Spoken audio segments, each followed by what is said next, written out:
Perfecto. Bueno, con el titular ustedes vieron la teoría del impuesto a los bienes personales, un impuesto que en este momento está, no les digo en el centro de la cuestión tributaria, pero prácticamente porque fue una de las reformas más importantes que se introdujeron en diciembre último, con la 27541, que generó por ahí mayor exposición mediática incluso, y sobre todo en esta cuestión de la repatriación de bienes. Habrán visto desde el inicio con el profesor titular que es un impuesto que grava la manifestación de la capacidad contributiva que grava este impuesto es la patrimonial, ¿no? O sea, cuanto más patrimonio tenga una persona, puede quedar alcanzado por este impuesto y puede ir pagando cada vez más impuestos. Ustedes venían analizando el impuesto a la ganancia, la capacidad contributiva de las rentas que pueda producir una persona o una sociedad, y con bienes personales estamos midiendo la capacidad contributiva que tienen en función de su patrimonio. Más adelante en la materia van a abordar la capacidad contributiva a través del consumo, con los impuestos al consumo. Bien, dicho esto y refrescando brevemente un poco la parte teórica para después meternos de lleno en el práctico, era un impuesto que gravaba a las personas físicas por sus bienes en el país y en el exterior, a las personas físicas residentes en Argentina y a las personas físicas residentes en el exterior por los bienes que tienen en el país. Y a su vez tiene un régimen de responsabilidad sustituta este impuesto que está en cabeza de las sociedades, que les encarga a las sociedades ingresar el impuesto que deberían pagar las personas físicas, sucesiones indivisas, por la participación en esas sociedades. Si uno tiene una participación en una sociedad, eso forma parte de su patrimonio y debería estar grabado en bienes personales. Bueno, al crearse este régimen de responsabilidad sustituta en cabeza de las sociedades, son las sociedades las que ingresan el impuesto en sustitución de las personas físicas y de las sucesiones indivisas. Ahora, cuando abordemos el práctico, van a aparecer estos temas. Y por ahí, lo más sustancial o lo más jugoso de la reforma fue decir, bueno, para los residentes argentinos que tengan bienes en el exterior, se creó una manera distintiva de gravar a estas personas. Ya no es una única escala de tributación, sino que hay dos, en función de que la persona tenga bienes en el país y bienes en el exterior. Y va a cambiar la forma de calcular el impuesto en la medida que esta persona, de los bienes que tenía en el exterior el 31 de diciembre, haya repatriado parte de esos bienes o no lo haya repatriado. En el práctico, justamente, hemos cambiado un poco la solución del práctico del año anterior para incorporar esta novedad y para que ustedes hoy lo puedan ver. Discúlpenme, pero bueno, no puedo resistirme a la tentación porque es un poco la metodología presencial que tengo. ¿Hasta acá me escuchan bien y se entiende? ¿O voy muy rápido o voy muy acelerado? Que alguien me lo exprese por el chat. Bien, perfecto. Bueno, pensé que me iba a resistir a hacer esto, pero lo tuve que hacer. Muy bien, entonces, directamente voy a tratar de compartir la pantalla para que ustedes... Díganme una cosa más, el práctico, ¿ustedes lo bajaron, lo tienen a mano? Yo puedo ir leyéndolo sin compartir la pantalla e ir compartiendo la solución directamente para que la vayamos conversando. ¿Le parece bien esa metodología? Perfecto, bien. Entonces, ¿están todos viendo un archivo Excel en este momento?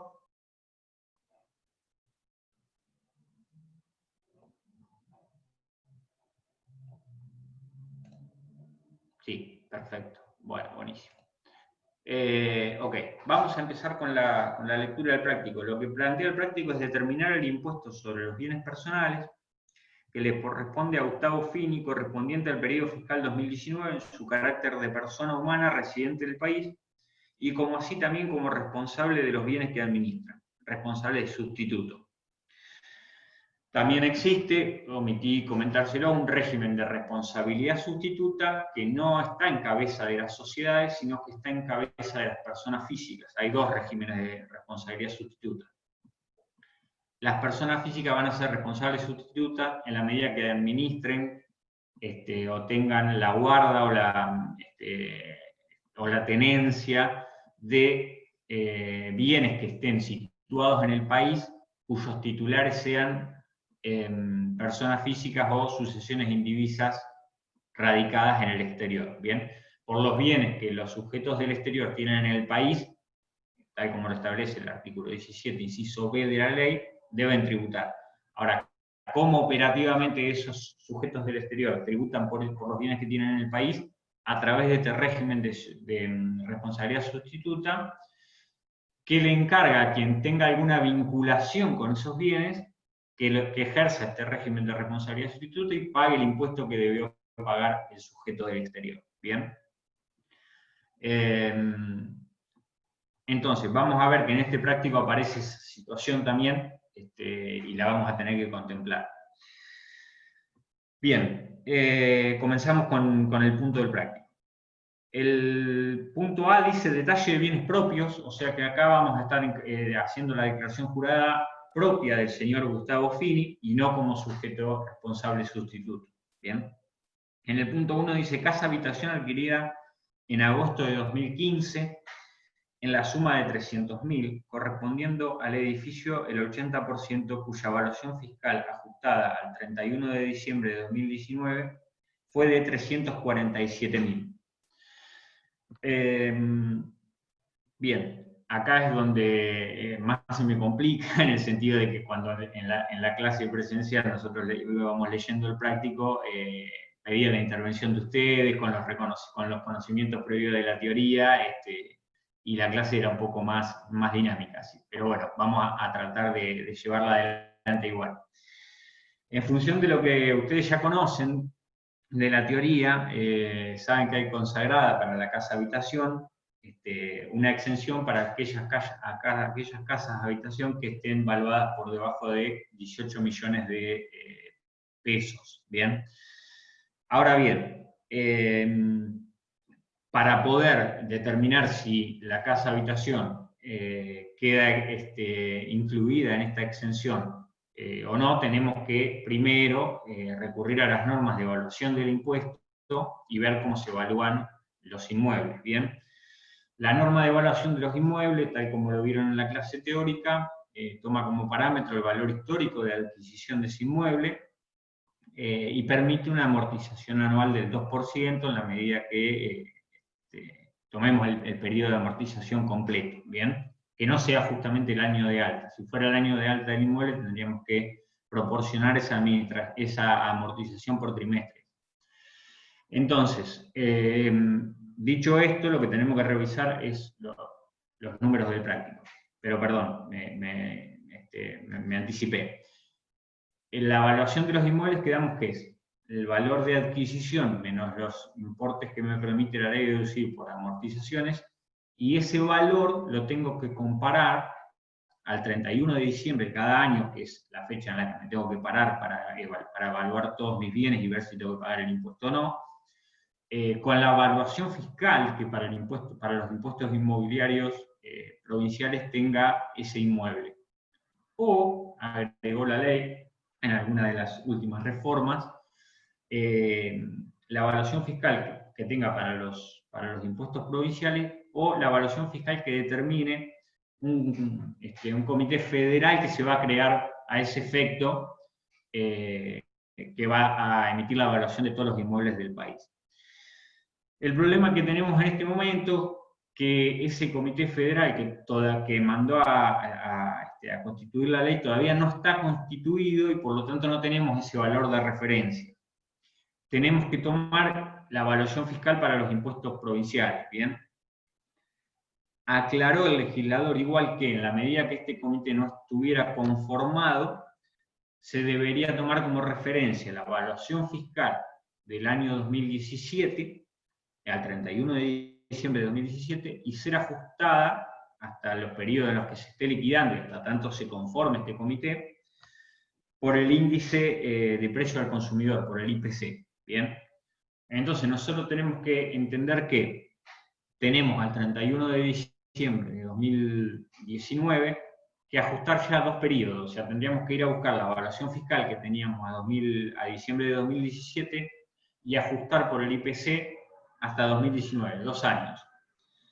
Ahí está aclarado en el enunciado, usted lo tiene en renglón seguido al punto número 1, cuál sería el ajuste a aplicar para el año 2019, ¿bien?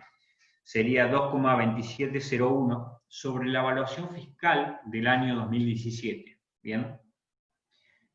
Ahora bien, para que se entienda bien esto, yo tengo que comparar mi costo de adquisición menos amortizaciones acumuladas contra la evaluación fiscal para los impuestos provinciales que emita, vamos a situarnos en provincia de Buenos Aires, ARBA para 2019, o la evaluación fiscal que teníamos a 2017 ajustada por este índice de 2,2701. Estoy aplicando este índice solo para el año 2019, ¿bien? Que quede claro que para el año que viene vamos a tener que actualizarlo. De todos esos valores me tengo que quedar con el mayor, ¿bien? Y como el punto me está mandando a evaluar la casa habitación, tengo que decir, bueno, este valor, que es el mayor de todos, es mayor a 18 millones, lo considero grabado. Es menor a 18 millones, me queda como bien exento y no computable a los fines de la determinación del impuesto a los bienes personales. ¿Bien? Entonces, cuando ven la resolución, ahí tengo el valor de costo de adquisición, me estoy moviendo con el cursor, ¿se ve bien? Sí.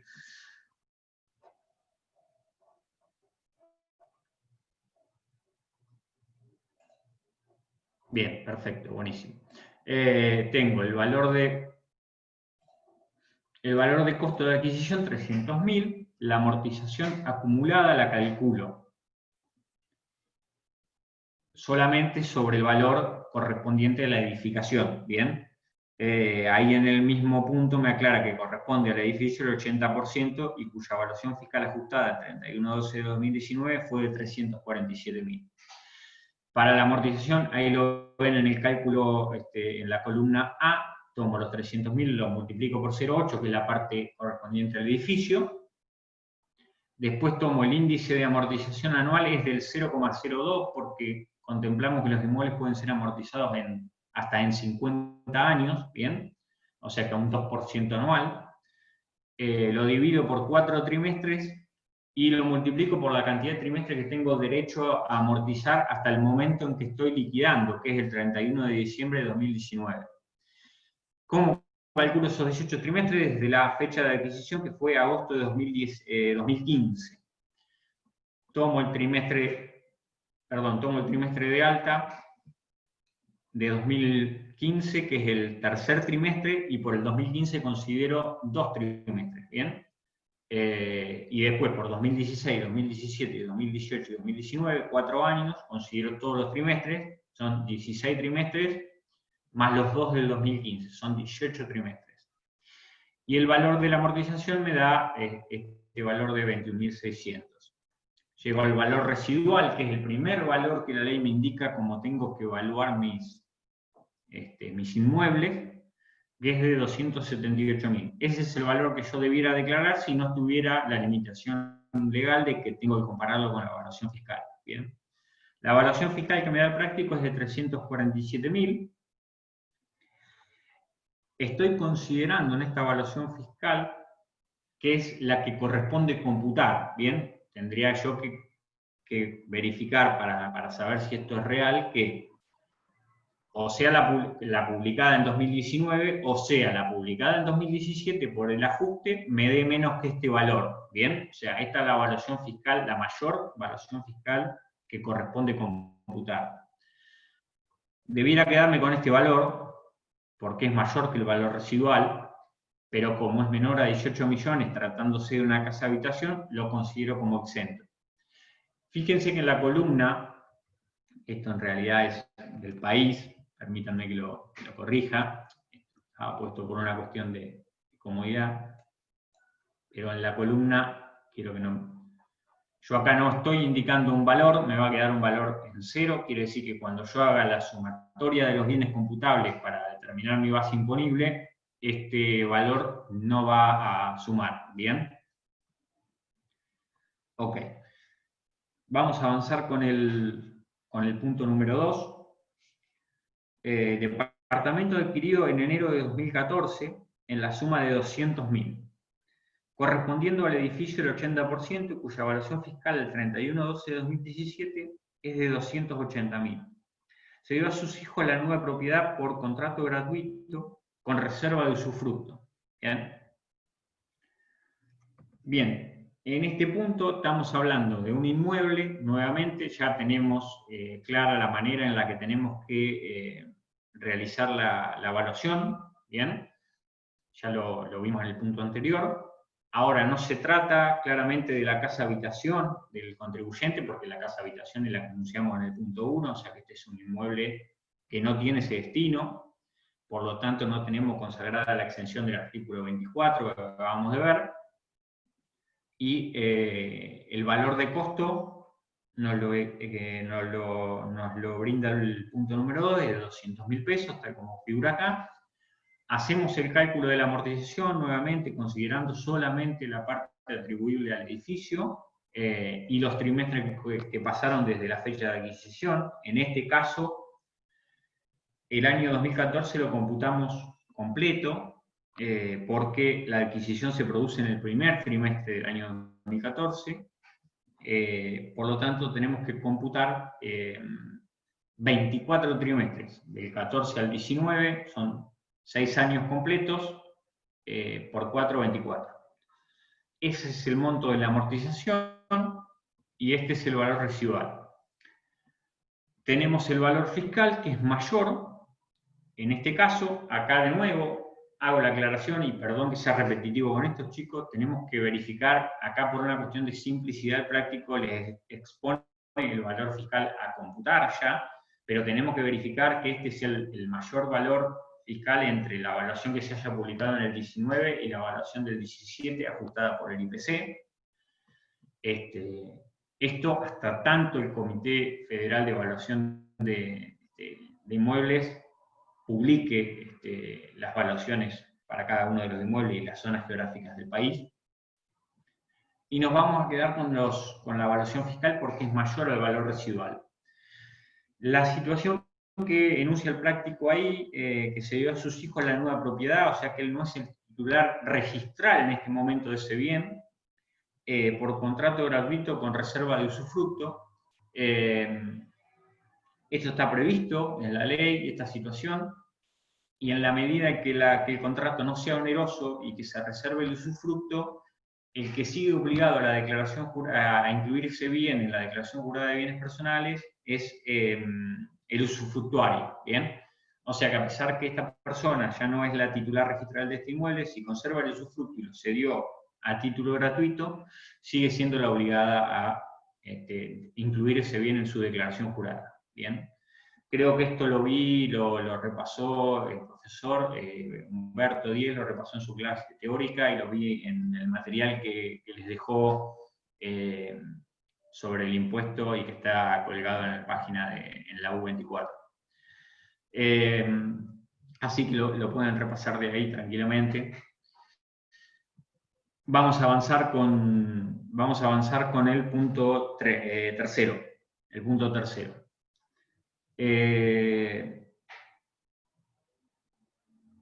Ahí en el punto 2, perdón, les aclaraba mismo comentario que el punto anterior respecto a la cuestión del ajuste de la evaluación fiscal que les comentaba anteriormente.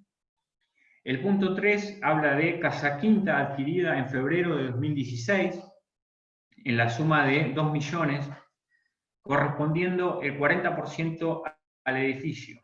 La compra se efectuó en forma conjunta con su esposa, aportando cada uno el 50% del valor de adquisición con ingresos de sus respectivas profesiones. La compra se efectuó el 50% del contado y el saldo restante obtuvieron un préstamo hipotecario cuyo saldo de deuda el 31 de diciembre de 2019 era de 1.800.000. La evaluación fiscal del inmueble a esa fecha ascendió a 245.000. Bien. Acá vamos. El valor entonces de adquisición, de nuevo, estamos frente a una casa quinta, estamos en inmuebles, seguimos con la misma, con el mismo criterio de evaluación que nos da el artículo 22, inciso primero, inciso A. Valor de adquisición comparado con valoraciones fiscales. Bien. Tenemos un valor de costo de 2 millones de pesos, y cómo calculamos la amortización de ese valor de costo. Son 2 millones de pesos, la afectación al edificio es del 40% y la cantidad de trimestres es de 16. Ahí está la aclaración respecto a que no es necesario separar por trimestres porque es por trimestre completo, ya que se adquirió en febrero de 2016, en el primer trimestre de 2016, computamos 16, 17, 18 y 19, 4 años completos, y la amortización es de 64.000 pesos. El valor residual, acá está mal esto, perdonen, lo voy a corregir, creo que tengo toda la fórmula, está sumado en vez de restado porque está mal la fórmula. Lo voy a corregir, espero que la fórmula no nos... Abajo creo que está todo vinculado, así que no debiéramos tener problema. De última, cuando lleguemos al final de la resolución lo repasamos. Claramente no podía ser mayor el valor residual que el valor histórico, valor de adquisición, ¿no? Entonces, el valor residual es de 1.936, que había quedado mal la fórmula, y para el valor fiscal, acá en este caso, les introduje en la resolución la manera de la que venimos conversando para que les quede más claro, es, ya que acá en el práctico dice la evaluación fiscal del inmueble a esa fecha ascendió a 245.000, acá interpreté que era la fecha en la que había sido adquirido el inmueble, bien, para poder aplicar esta cuestión del índice y que les quedara claro. Suponiendo que el inmueble, la evaluación fiscal a 2017 fuera de 245.000, lo ajusté por el índice que comenté, y lo llevé a la evaluación fiscal que debiéramos computar a diciembre de 2019. Bien. Como el inmueble fue comprado en conjunto con su esposa y la distribución puede ser atribuido a cada uno en los porcentajes de compra, ya que han comprado el inmueble con ingresos propios de sus respectivas profesiones, debemos computar para el señor Gustavo Fini solo la parte atribuible a él. Bien. Entonces, tanto para computar el valor residual como para computar la evaluación fiscal tenemos que considerar el 50%. Pero primero tenemos que saber con cuál de los dos nos vamos a quedar. En este caso nos vamos a quedar con el valor residual, que es mayor al valor fiscal, y este es lo que vamos a volcar como computable en bienes del país para el señor Gustavo Fini por la casa quinta, 968.000 pesos, que es la mitad del valor residual. ¿Bien? Perfecto. Entonces, hasta el momento tenemos la casa habitación como exenta, el departamento evaluado de acuerdo a evaluación fiscal y la casa quinta evaluada de acuerdo a valor de costo. Se dan cuenta que para cada uno de los bienes tengo que ir haciendo un análisis particular que corresponde y quedarme con el tratamiento específico de ese bien. En uno lo traté como exento, en el otro me computé la evaluación fiscal y en este último me computo el valor de adquisición, amortizado. Bien. Seguimos adelante.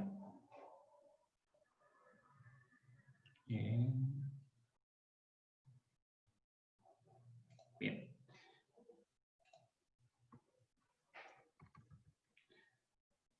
El punto 4 habla de departamento ubicado en Punta del Este, adquirido en la suma de 500.000 en marzo del 2014, siendo el valor de mercado al 31/12 de 2019 560.000 y la evaluación fiscal a esa fecha de 510.000. ¿Bien? Bien.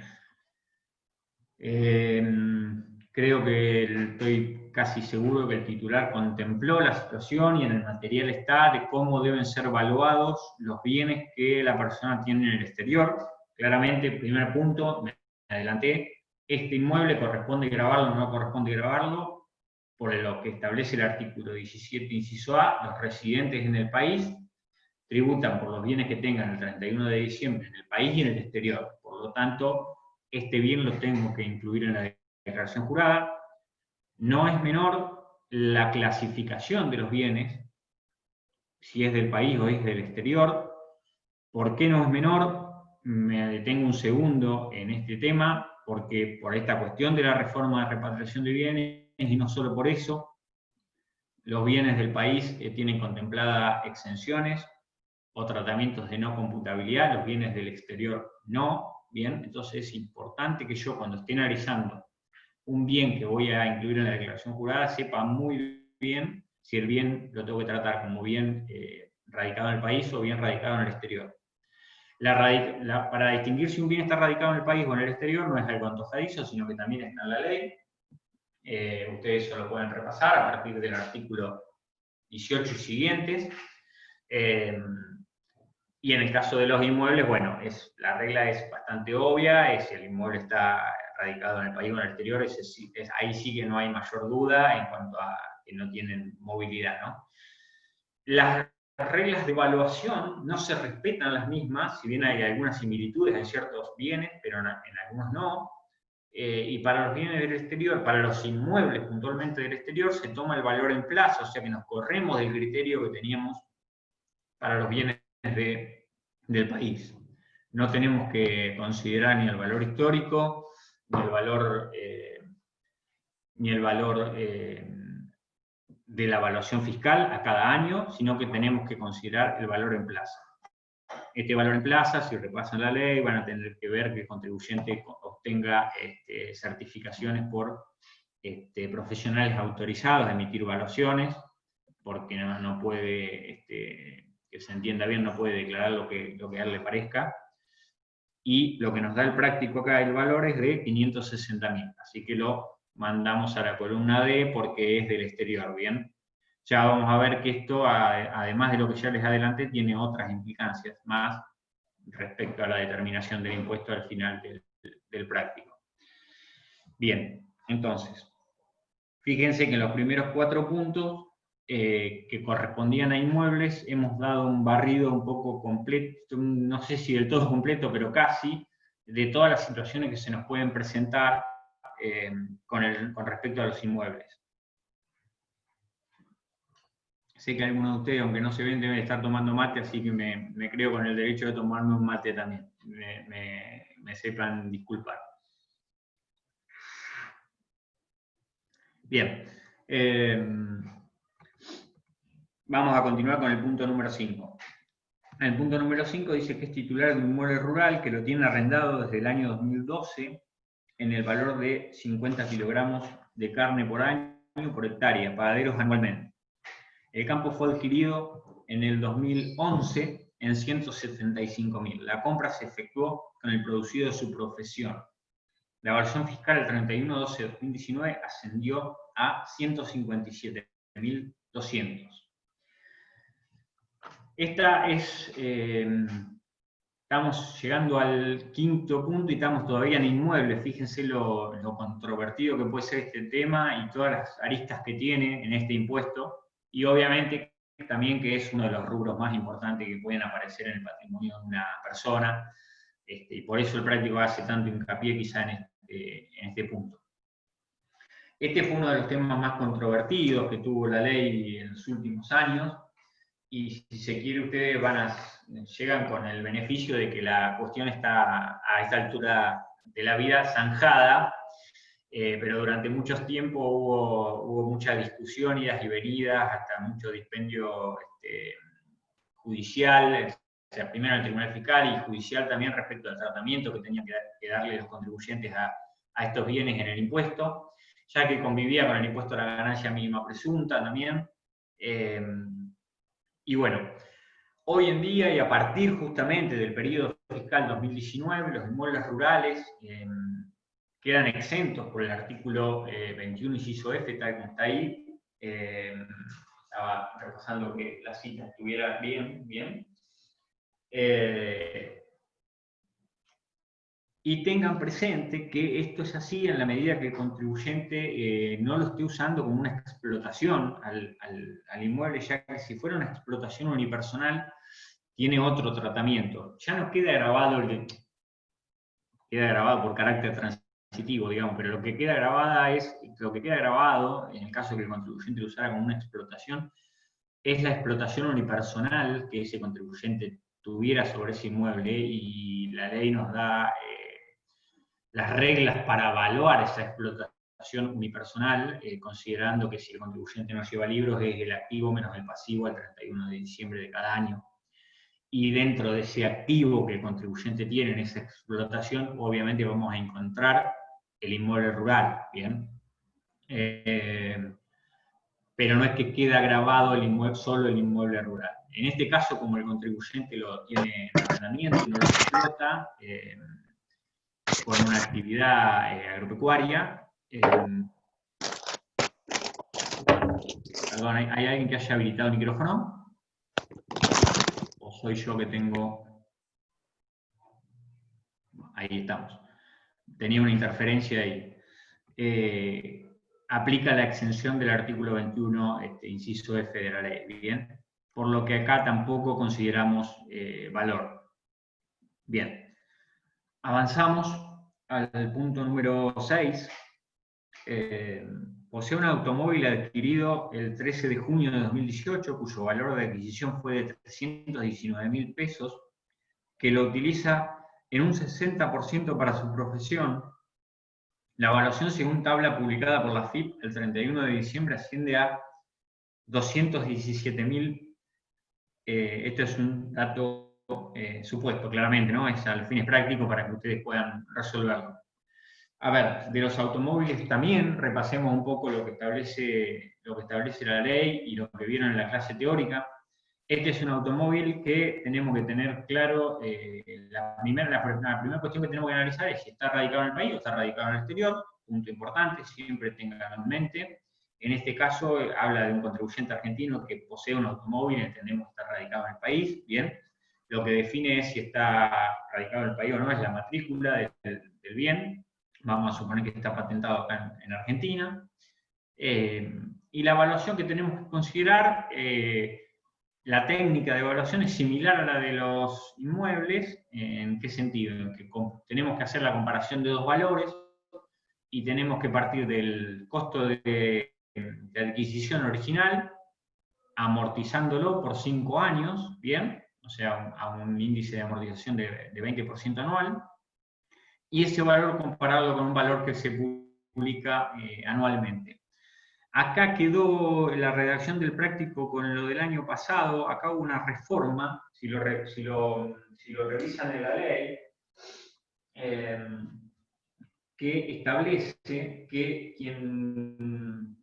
la tabla esta de evaluación, en caso del automotor, el valor a considerar el 31 de diciembre de cada año no podrá ser inferior al indicado en la tabla de valores de referencia de los automotores, motovehículos, maquinaria agrícola y demás, que elabora la Dirección Nacional de Registros Nacionales de la Propiedad Automotor y Créditos Prendarios. O sea que AFIP va a tener que consultar esa tabla para publicarla, ponerla a disposición de los contribuyentes. Ya no es una tabla que genera el propio organismo, como se hacía hasta el año 2018.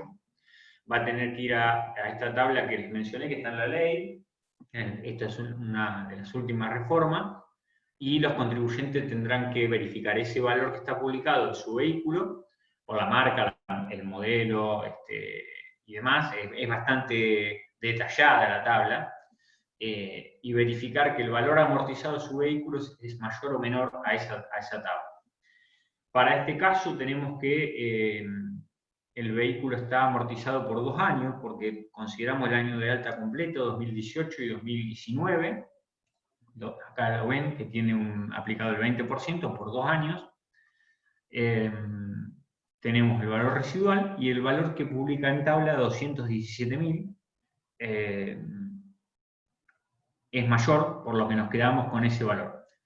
Generalmente, acá en nota de color, los datos que están publicados en tabla son generalmente nos van a dar, salvo que sea un auto adquirido en el propio año de liquidación, muy probablemente nos den mayor al valor residual amortizado, ¿bien? Son valores bastante actuales y les diría que hasta a uno les gustaría vender el vehículo, poder obtener en una venta ese valor, porque son altos. Bien, entonces nos quedamos con ese valor. El punto 7 habla de que es accionista de una sociedad anónima que no cotiza en bolsa, siendo su tenencia de 1.000 acciones sobre el total de 10.000 que posee la empresa. El balance de la sociedad al cierre muestra el siguiente patrimonio. Capital 20.000, ajuste de capital 85.000 y resultados no asignados 28.000. Acá cabe detenernos un momento, acá ven que en la resolución pusimos 0, pero bueno, tenemos que entender por qué llegamos a esta resolución.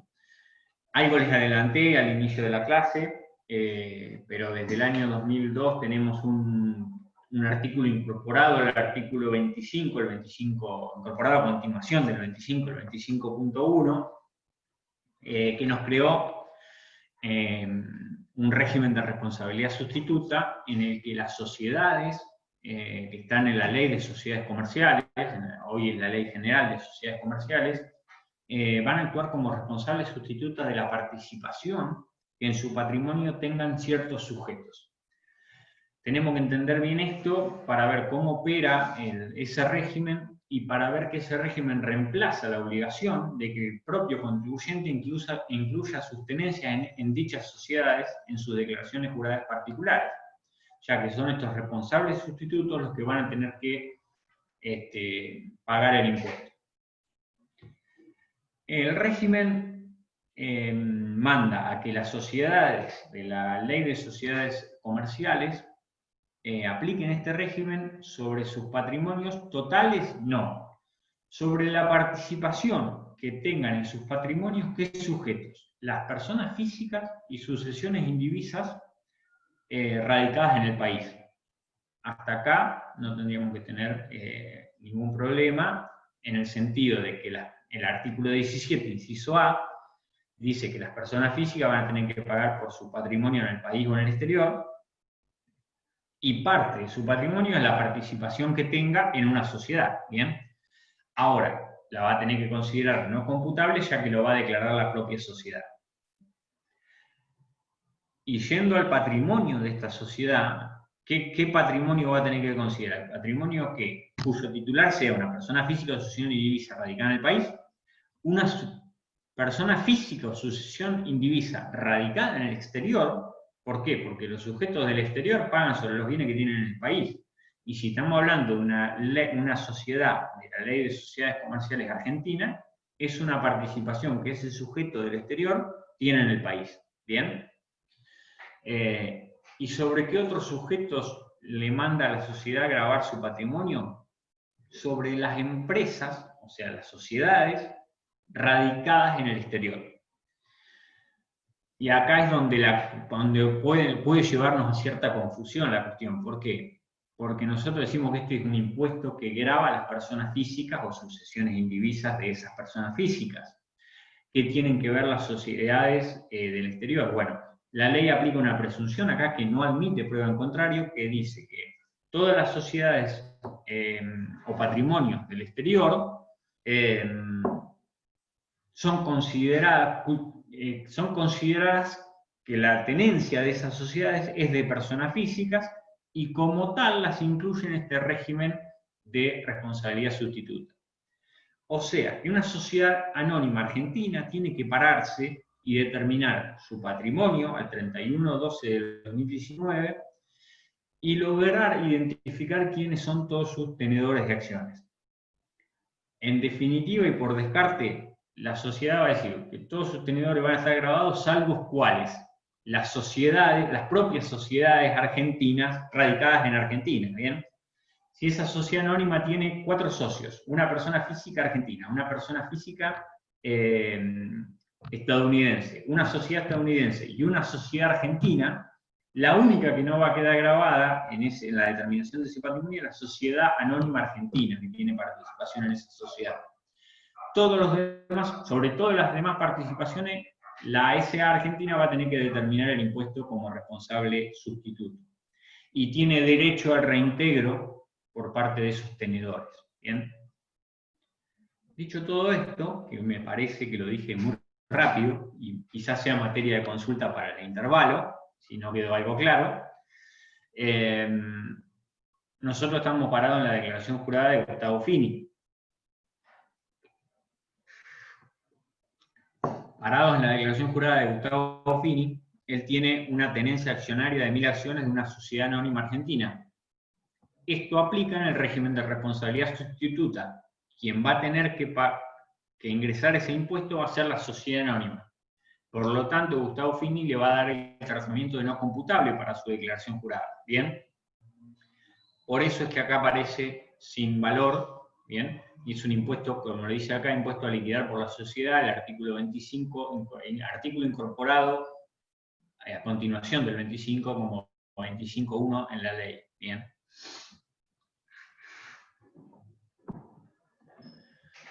Buenísimo. Avanzamos. Quiero ver cómo estamos de... Voy a tratar de avanzar hasta el punto 10 y vamos a parar ahí y vamos a volver más frescos para la parte de liquidación pura. ¿Bien? El punto 8 dice que ha efectuado trabajos profesionales por la suma de 25.000, de los cuales había percibido en el año 2019 15.000. ¿Bien? En definitiva, acá es entender qué tenemos, frente a qué estamos, y estamos frente a que la persona devengó honorarios profesionales por 25.000 y le han sido abonados solo 15.000. Quiere decir que él tiene un crédito con algunos clientes que ha asesorado por 10.000 pesos. Esos créditos forman parte del patrimonio del señor Gustavo Fini y forman parte de los bienes que la ley grava dentro del patrimonio de una persona física, en el artículo 22, inciso D, y los tenemos que considerar. Es un crédito que, tal como está enunciado, no nos da mayores declaraciones, le vamos a dar el tratamiento de un crédito del país, ¿bien? Porque él ejerce su actividad en el país, salvo que el práctico aclarara que fuera con el exterior, no lo consideraríamos de esa forma, pero no está claro. Bien.